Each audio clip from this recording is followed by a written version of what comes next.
Hi, good morning po. Ang vlog natin ngayon, anong gagawin sa baby kapag ka pinanganak sa bahay? First and foremost, alam niyo po ang ating gobyerno, binabawal na po yung panganganak sa bahay. Kasi dahil sa komplikasyon na maaaring mangyari sa nanay at sa baby. May mga namamatay na nanay o kaya namamatay na baby. Kaya iniiwasan po ng ating gobyerno as much as possible, huwag manganak sa bahay. Very strict po dyan ang ating gobyerno. Tapos po, pag naman po manganganak ka na kasi kapag kakabawanan mo na, halimbawa nasa malayong lugar po kayo, kailangan lumipat muna po kayo dun sa may malapit na hospital or birthing center, ganyan, or lying in or mga clinic ng mga trained professionals po sa panganganak. Hindi ko po ini-encourage na manganak sa bahay. Kaya lang po, let's be realistic, no? Nangyari na po yun nung COVID pandemic.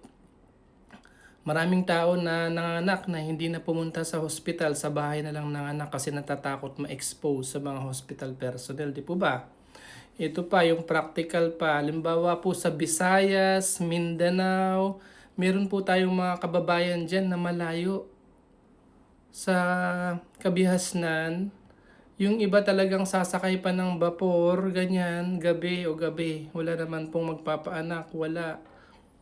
Anong gagawin ng isang ordinary citizen? Halimbawa, nanganak na, nandyan na, lumabas na yung baby. Ano yung mga pwede ko pong ibigay na practical tips? Kasi nga, halimbawa, tatawid pa ng dagat, bababa pa sa bayan, gabi na, o kaya may bagyo pa. Lumabas na po yung baby. Anong gagawin? Sisihin natin yung nanay kasi matigas ang ulo, no? Kasi nga hindi pa pumunta kagad sa Kabihasnan, hindi pa bumaba doon. Hindi po. Yung mga practical na gagawin ganito po. Pagka lumabas na po yung baby at halimbawa ikaw, si ate, si tatay, si tatay nung nandun, ikaw nandun ka, nanganak yung ate mo, yung nanay mo, yung tita mo, yung kapitbahay mo, ikaw yung nandun, anong gagawin mo? Huwag niyong ibibitin ng patiwarik po yung baby, ha? Siyempre, titignan niyo, iiyak siya. Kasi po, pagka binitin mo na patiwarik yung baby, yung joints niya, yung mga ligaments niya, hindi pa well developed, pwedeng ma-fracture yung mga buto niya. Tapos yung head and neck niya, o yung ulo niya. Paano kung madulas pa yun at nabitawan mo pa? Nako po, fracture. Tapos po, ang unang titignan, siyempre iiyak siya, di ba? Yung baby. Ida-dry mo siya kagad. Ayan ha. Sa unang 1 minuto ang gagawin, titignan mo yung kanyang itsura. Ito ba ay pinkish? Maganda ba yung daloy ng dugo niya sa buong katawan niya? Tapos, tignan mo yung pulso niya. Alam niyo po, ang bagong panganak, ang pulso niyan mabilis. Yung heart rate mabilis. More than 100. Bibilangin sa 30 seconds, tapos ita times 2.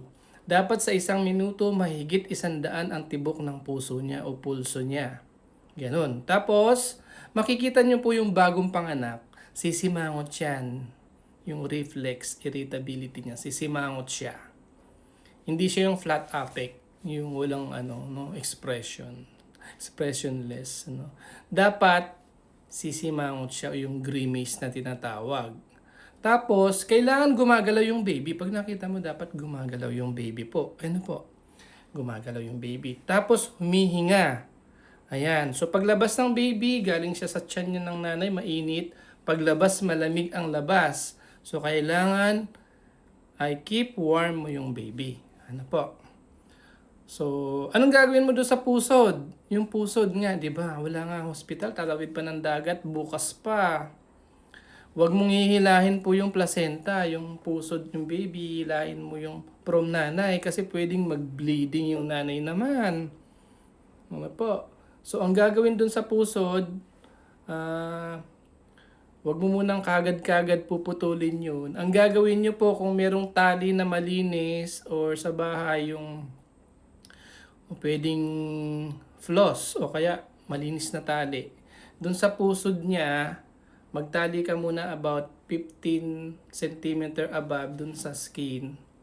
Tapos magtali ka din doon sa taas, mga 5 cm. Doon sa dalawang tali ang lalagay mo sa pusod kasi gugupitin mo po yung gitna noon para hindi sumirit yung dugo from baby. Ano po, ha?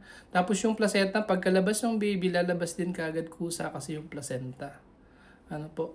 Ito po yung sinasabi ko kapag ka emergency, nanganak na yung baby sa bahay. Tapos, yung tipong nasa bundok ka o kaya tatawid ka pa ng dagat. Yun lang po. Pero ipinagbabawal na po ng gobyerno natin ang panganganak sa bahay. Sana may natutunan po kayo. Ang haba na ng vlog na ito. Good morning!